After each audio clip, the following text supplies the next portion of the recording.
भाई बहनों, आज की रोटी की हर सदस्य व्यक्ति के लिए यीशु ख्रिस्तांची मधुर नामाचे सप्रेम नमस्कार। आज की दिनांक 28 डिसेंबर 2024 शनिवार.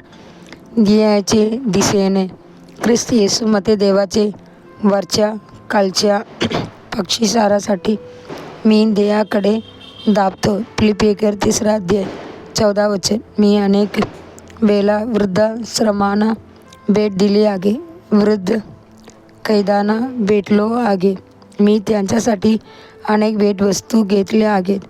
ख्रिस्तामध्ये वृद्धांना परमेश्वराची स्तुती करताना पाहून मला खूप आनंद होतो.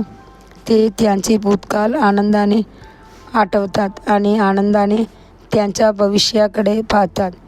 एका तत्त्वज्ञाने एकदा असे नमूद केले होते, प्रत्येक उतरणी संगीतासह आपण कालाच्या चाकाबरोबर फिरत आहोत आणि आपल्या दडग्याची जवळ धावत आहोत.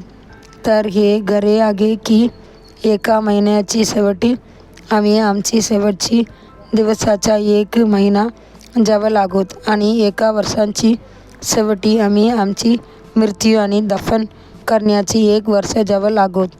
पण हे विधान खरे नाही तर प्रत्येक संगीत, मिनिट, तास, दिवस, महिना आणि वर्ष आपण घालवतो. आपण प्रभूची आगमनाच्या दिवसांच्या खूप जवळ जात आहोत. आपण त्या गौरवशाली दिवसाकडे धावत आहोत जेव्हा आपण त्यांची सोनेरी चेहरा पाहू, ज्या दिवशी आपण त्याला आनंदाने मिठी मारून त्यांचे चुंबन घेऊ. ख्रिस्ताला भेटणे आणि ख्रिस्तासारखे बनणे हे आमचे ध्येय आहे. त्यांच्याकडून आपल्याला जीवनाचा मुकुट, तेजस्वी आणि अविनाशी मुकुट मिळेल.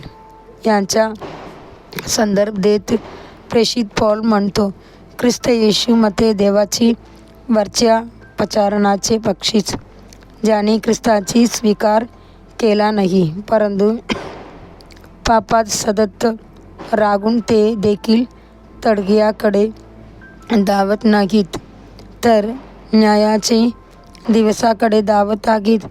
त्यांनी पृथ्वीवर केलेल्या प्रत्येक कामाची दंड त्यांना मिळेल. त्यांच्यापैकी काही अधोलोकाकडे धावतात आणि काही अनंतकाळची अंधाराकडे. कल्वरी क्रॉसच्या माध्यमातून प्रभू येशूने आपल्याला मृत्यूवर मात करण्याची मार्ग शिकवला आहे. त्यामुळे म्हातारे होण्याची चिंता करण्याची गरज नाही.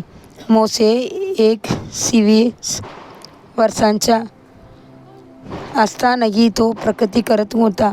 म्हातारपणातही तो नेबो पर्वतावरील पिसगाची माथ्यावर जेरिकोच्या पलीकडे आगे चढाई केली.